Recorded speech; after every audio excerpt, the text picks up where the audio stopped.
ए भन मेरा भाइ हो देउसी रे, ए राम्ररी भन देउसी रे, ए स्वर मिलाइकन देउसी रे, ए भन न भन देउसी रे, ए भैँसीको पिलो देउसी रे, ए किन यति ढिलो। के भयो किन देउसी रे नभनेको? साले आउन नपाई किन यति ढिलो भन्छस्? यसरी भट्टाएर त 20 रुपियाँ नि पाइन्न। छोड म भट्टाउँछु। ल सरी अब मजाले भट्टाउँछु प्रमिस। ए छानामाथि घिरौला देउसी रे, ए के दिन्छौ हेरौला देउसी रे, ए आक्कुम बाक्कुम देउसी रे, ए सेलरोटी चाक्कुम देउसी रे, ए बन्दुकको गोली देउसी रे, ए भाइ टिका भोली देउसी रे, ए यो घर कत्रो देउसी रे, ए सिंहदरबार जत्रो देउसी रे, ए यो आँगन। बाबु तिमीलाई साँच्चै लाग्छ यो घर सिंहदरबार जत्रो छ भनेर? ल आन्टी के कुरा गर्नु भएको? सिंहदरबार भन्दा ठुलो छ नि तपाईको घर। अबे साले। हो र बाबु सिंहदरबार देख्या छौ तिमीले? कत्रो छ? देख्या छु नि आन्टी, हिजो भर्खर देखेको। यत्रो सानो रहेछ, मेरो मुट्ठी भन्दा सानो। मुट्ठी भन्दा सानो? हन कहाँ देखे हो त्यति सानो सिंहदरबार? टिभीमा देखेको नि आन्टी। हिजो बाबाले समाचार हेर्दा देखाउनु भएको थियो, यत्रै रहेछ। त्यो भन्दा ठुलो त यसकै छ। उसको के बाबु? भन्दिउ आन्टीलाई। के भन्छस्? तैले देखा छस् र मेरो? लौ अस्ति भर्खर देखाएको होइन तैले हामीलाई? कहिले देखाए मैले? धेरै जेपिटी नबोले। ओइ अस्ति यसको नयाँ फुटबल हामीलाई देखाएको हो कि न भन् त? हो देखाएको हो। ए फुटबलको कुरा गरेको? हो फुटबल त देखाएको मैले। तैले चाहिँ के सोचिस्? मैले त ब्याट सोचिरहेको थिएँ यार। तसँग ब्याट छ र? छ नि, सुरिलो ब्याट छ योसँग, हेर्छस्? के हेर्ने कुरा भइरहेछ त्यहाँ? म पनि हेर्छु नि। हैट आन्टी हुन्न, तपाईँ अङ्कलकै हेर्नु। के रे? बाबा मेरो मतलब भित्र गएर अङ्कललाई हेर्नु न, बिरामी पो हुनुहुन्छ कि? कसले भनेको म बिरामी छु भनेर?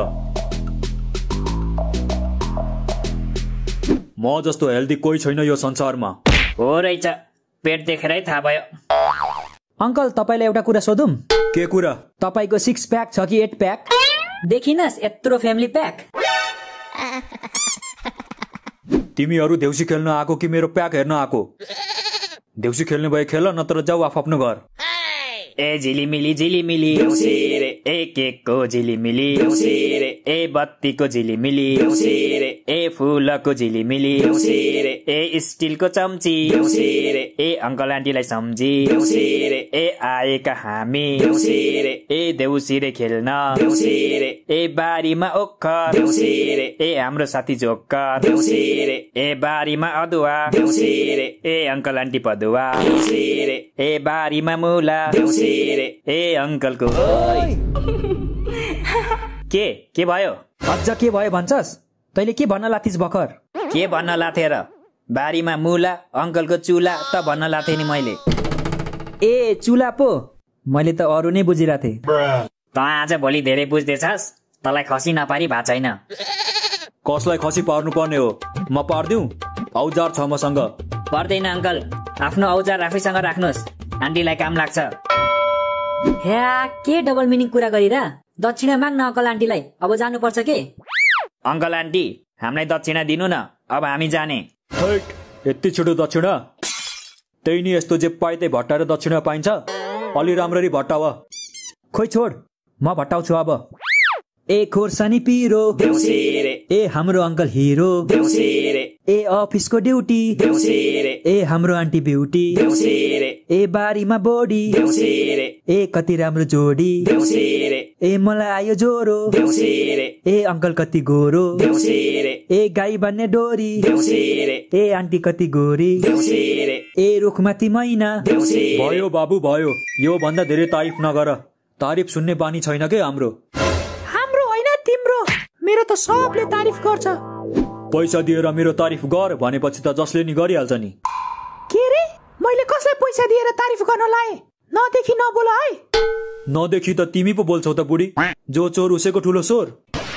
जो चोर उसैको ठुलो सोर भने चाहिँ हरि आफैले टिभीको रिमोट फुटाएर आफ्नो भाइलाई गाली गरिरहेको छ। ओइ साइको भैँस कि क्या हो? यो के भन्दैछस् त? देखिनस् वाक्य बनाइरहेको छु। जो चोर उसैको ठुलो सोर, यो इम्पोर्टेन्ट क्वेसन हो। यसको वाक्य बनाऊ भनेर इक्जाममा आउन सक्छ के, त्यही भएर प्र्याक्टिस गरिरहेछु। साइकोलाई त म यो वाक्य बनाउने ठाउँ हो। ओइ छोड न त्यसलाई, ऊ त्यहाँ हेर न कस्तो राम्रो रङ्गोली। यो रङ्गोली कसले बनाएको आन्टी, तपाईँले हो? तिम्रो अङ्कल हुँदा हुँदा म किन बनाउनु बाबु? वाट, यो रङ्गोली तपाईँले बनाउनु भएको अङ्कल? हो नि, यही हातले बनाएको मैले। मलाई त विश्वास लागेन है। किन बाबु, छोरा मान्छेले चाहिँ रङ्गोली बनाउन सक्दैन र? सक्न त सक्छ कि आन्टी, तर अङ्कलले चाहिँ कसरी सक्नुभयो के? रङ्गोली बनाउँदा पेटले डिस्टर्ब गरेन अङ्कललाई? पेट हेर्दा त बस्न पनि गाह्रो हुन्छ जस्तो छ। झन् अङ्कलले झुकेर रङ्गोली कसरी बनाउनु भयो होला? यसरी बनाई, यसरी यसरी यसरी यसरी। चित्त बुझ्यो अब? तैट अङ्कल, यो के गर्नु भएको तपाईँले? यो सब यसरी खुलेआम गर्न मिल्दैन नि, कानुन लाग्छ फेरि। मतलब तिमी मान्छे हौ, कुकुर होइनौ। मान्छे भएर कुकुर जस्तो हरकत नगर त। कुकुर सुनेर याद आयो, कुकुर तिहार त हिजो थियो होइन र? हिजो थियो त, थाहा थिएन तँलाई? हिजो कुकुर तिहार, अनि तैँले चाहिँ किन आज माला लगाएको त? कि हिजो लाउन बिर्सिस? चुप्लाक, यो माला मैले प्रोटेक्सनको लागि लगाएको हो, बुझिस? कस्तो प्रोटेक्सन बाबु? मेरो घरको प्रोटेक्सन आन्टी। मैले यो माला 3 दिन लगाएँ भने मेरो घरमा कसैको नजर लाग्दैन रे, त्यसैले लगाएको मैले यो माला। कसले भनेको तिमीलाई? त्यो पल्लो गाउँमा एउटा बाबा छ नि, हो त्यही बाबाले भनेको मलाई। को? त्यो समोसा बाबा? हजुर हजुर, समोसा बाबा, उहाँले नै भनेको मलाई। ए, त्यो बाबाले त तिमीलाई पनि ठग्न भ्याएछ। कसरी अङ्कल? म भन्छु कसरी। तिमी किन भन्छौ? मैले कुरा स्टार्ट गरेको होइन, म भन्छु नि। फेरि भन त, कसले स्टार्ट गरेको रे? बाबुलाई प्रोटेक्सनको बारेमा कसले सोधेको? त्यो छोड्देऊ न, समोसा बाबाको कुरा कसले झिकेको? त्यस्तो कुरा गर्ने भए त बाहिर सुरुमा को निस्केको? रङ्गोली कसले बनाएको? मासु कसले बनाएको? यो झिलिमिली बत्ती कसले लगाएको? घर सफा कसले गरेको? छोरीको डाइपर कसले फेरेको? एकदम तु। यो बुढा बुढीले मेरो ब्लड प्रेसर बधाई सक्यो। यो बाबुलाई के भयो? दाँत नभएको हातमा चढ्यो क्या हो? यो यसको कमजोरी हो के अङ्कल? रिसाउने बित्तिकै यसको जिब्रोले कामै गर्न छोड्छ। ए, त्यस्तो पो? ल म भन्दिन, तिमी नै भन। म पनि भन्दिन, तिमी आफै भन। अघि त खुब म भन्छु भन्दै उफ्रेको होइन, भन न अब।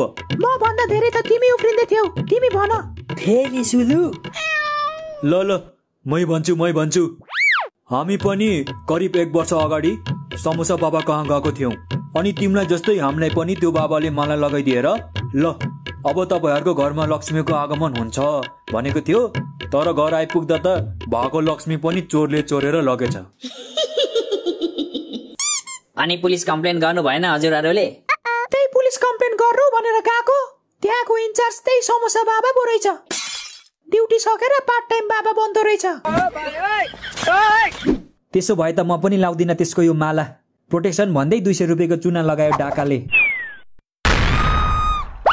बाचिस केटा, तेरो भाग्य दह्रो रहेछ। मेरो होइन, हामी सबैको भाग्य दह्रो रहेछ भन्। त्यो बम यहाँ पड्केको भए म मात्र मर्थे, तिमीहरू मर्दैन थियौ र? त्यो बाबाको यत्रो हिम्मत, मेरो साथीलाई मार्न खोज्ने? ओ हिँड केटा हो, हामी पनि त्यो बाबाको घरमा बम राखेर आउनुपर्छ। बम छ र तसँग? छ नि, सबै प्रकारको बम छ मसँग। खोर्सानी बम, आलु बम, रकेट बम, कुपी बम, छर्रा बम, सबै छ। त भन्न कुन बम पड्काउने, त्यही पड्काएर आउनुपर्छ त्यसको घरमा।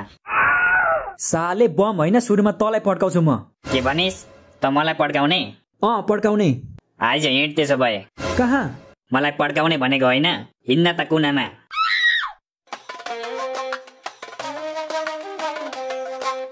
वे